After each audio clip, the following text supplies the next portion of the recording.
The universe contains 118 known elements, and stars burned for billions of years to forge them. But here's the strange part.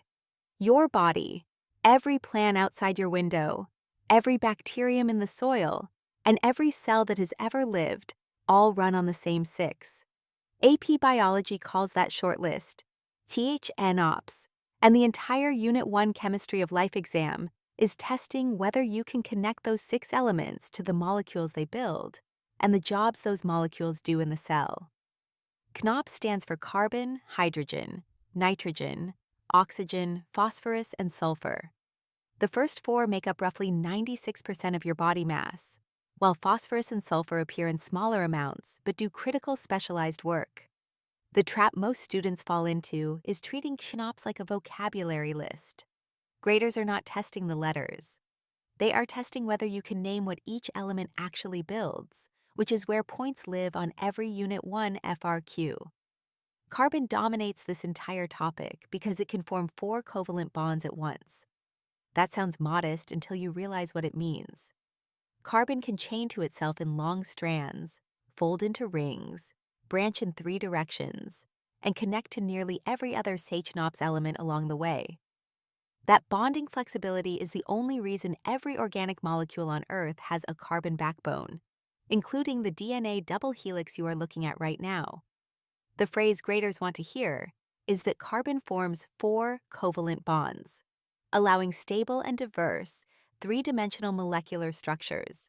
Carbon skeletons show up in every macromolecule class, which is why this concept matters so much.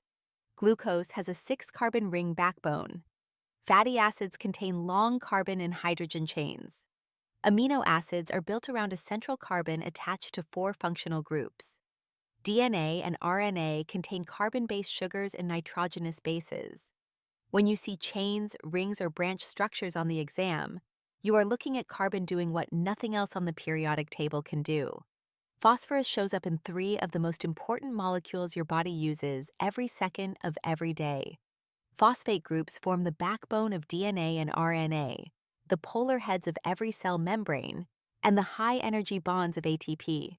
When the muscle fibers in this image contract, they are breaking a phosphate bond on an ATP molecule and converting that bond energy directly into mechanical work. Whenever an AP question mentions phosphate, energy transfer, or nucleotide backbones, phosphorus is always the answer. Nitrogen and sulfur do their most important work inside proteins.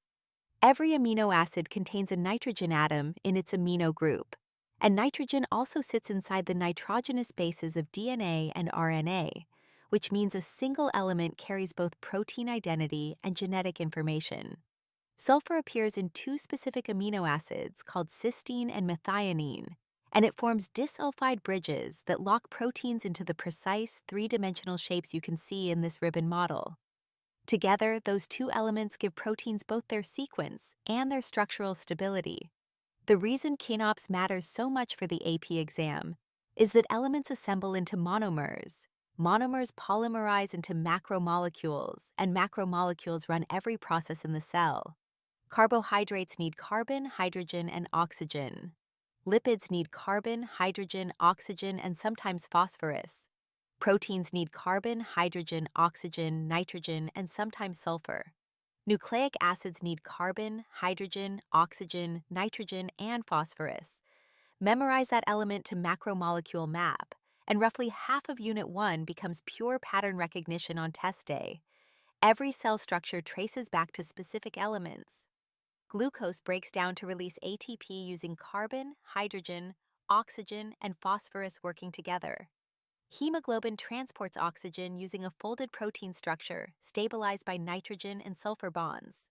The phospholipid bilayer that wraps every cell uses phosphorus in its polar heads and long carbon and hydrogen tails for the hydrophobic interior. When you read a stimulus, identify the element clues first, name the molecule second, and explain the cellular function third. On any elements of life, FRQ, the move that separates a 3 from a 5, is always the same 3-part structure. Name the element.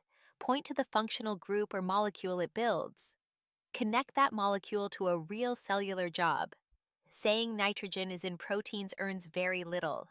Saying nitrogen appears in amino groups of every amino acid, which allows peptide bonds to form, which allows proteins to fold into enzymes and structural fibers, earns the full point every time. Treat every element as an engineer with a specific job, and explain exactly what it builds. You can drill 16 flashcards and 12 AP-style practice questions on elements of life in under 15 minutes using the link below. That is the difference between a 3 and a 5. Subscribe for new AP videos every week.